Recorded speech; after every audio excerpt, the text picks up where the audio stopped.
राधे राधे दोस्तों, आज हम आपके लिए लेके आए हैं भाद्रपद मास के शुक्ल पक्ष की एकादशी की कथा। इस एकादशी को वामन एकादशी, परिवर्तनी एकादशी व जल झूलनी एकादशी कहा जाता है। क्षीर सागर में 4 मास के शयन के मध्य भगवान करवट बदलते हैं।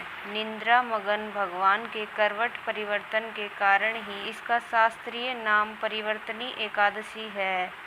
आज के दिन भगवान के वामन अवतार की पूजा की जाती है। भगवान विष्णु के बोने रूप वामन अवतार की यह पूजा वाजपेय यज्ञ के समान फल देने वाली तथा समस्त पापों का नाश करने वाली है। वामन भगवान की पूजा के कारण कुछ व्यक्ति इसे वामन एकादशी भी कहते हैं। इसके दूसरे दिन मनाई जाती है वामन जयंती।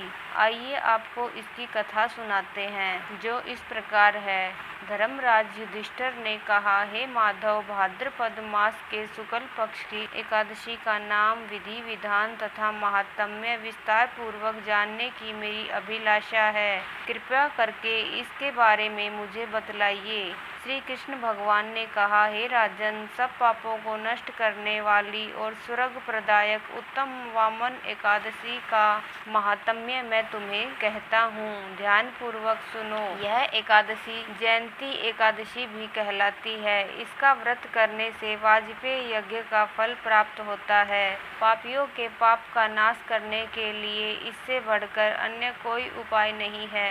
जो मनुष्य इस एकादशी के दिन मेरे वामन रूप की पूजा करता है, वह तीनों लोकों की पूजा कर लेता है। मोक्ष की इच्छा रखने वाले मनुष्य इस व्रत को अवश्य करें।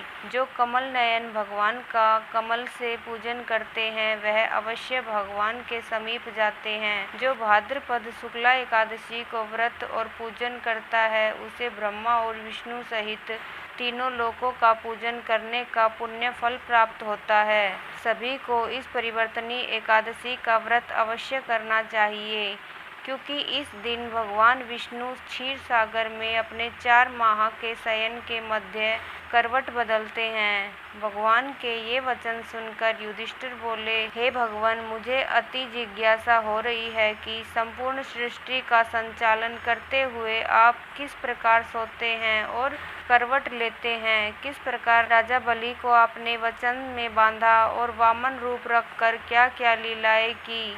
आपके करवट बदलने के उपलक्ष्य में हमको क्या करना चाहिए, यह बातें आप विस्तार पूर्वक मुझसे कहिए।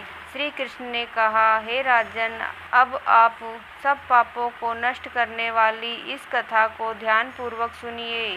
त्रेता युग में बलि नामक एक दैत्य मेरा परम भक्त, अत्यंत दानी, सत्यवादी तथा ब्राह्मणों का सेवक था। यज्ञों के प्रभाव से उसमें इंद्रादिक सब देवताओं को जीत लिया। अब तो उसने देवलोक पर अपनी अधिपति जमाकर सभी देवताओं को स्वर्ग से भगा दिया और संपूर्ण लोकों का स्वामी बन गया। आकाश, पाताल और पृथ्वी तीनों ही लोक उसके अधीन हो गए। तब देव ऋषियों सहित इंद्रादि सब देवता भगवान के पास जाकर उनका पूजन और स्तुति करने लगे।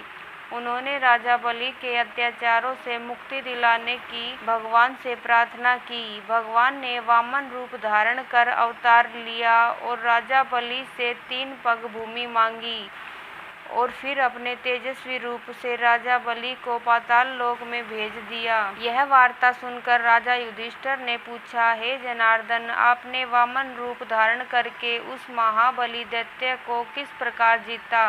श्री कृष्ण भगवान बोले, मैंने वामन रूप धरकर बलि से 3 पग भूमि की याचना करते हुए कहा कि मुझको 3 पग भूमि दे दो, इससे तुम्हें 3 लोक के दान का पुण्य प्राप्त होगा। राजा बलि ने इसको तुच्छ याचना समझकर मुझसे कहा कि 3 पग भूमि तो कुछ भी नहीं होती। मैंने उससे 3 पग भूमि देने का संकल्प लेकर अपने त्रिविक्रम रूप को बढ़ाकर भूलोक में पेट, जनलोक में हृदय, यमलोक में कंठ की स्थापना कर सत्यलोक में मुख, उसके ऊपर मस्तक स्थापित किया। सूर्य, चंद्रमा आदि सब ग्रहों, योग, नक्षत्र, इंद्र आदि देवताओं और शेष आदि सब नागगणों ने विविध प्रकार से वेद सूक्तों से प्रार्थना की। 2 पग नापने के बाद मैंने राजा बलि का हाथ पकड़कर कहा, राजन, एक पग से पृथ्वी और दूसरे से स्वर्गलोक पूर्ण हो गए, अब तीसरा पैर कहाँ रखूं?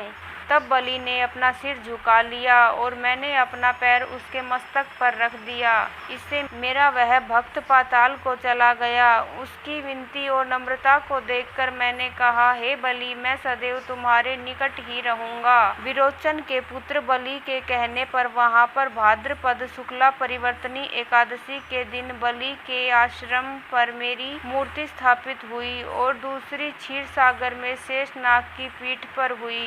कथा सुनाने के पश्चात भगवान श्री कृष्ण ने कहा, हे युधिष्ठिर, इस एकादशी को भगवान शयन करते हुए करवट लेते हैं, इसलिए त्रिलोकी के नाथ विष्णु भगवान का आज विशेष पूजन किया जाता है। उनके निमित्त तांबा, चांदी, चावल और दही का दान उचित है। रात्रि को जागरण अवश्य करना चाहिए। जो इस प्रकार व्रत करते हैं वे सब पापों से मुक्त होकर स्वर्गलोक को जाते हैं। उनका चंद्रमा के समान निर्मल यश संसार में फैलता है। जो पापों को नष्ट करने वाली इस कथा को पढ़ते अथवा सुनते हैं उसको भी अश्वमेघ यज्ञ का फल मिलता है।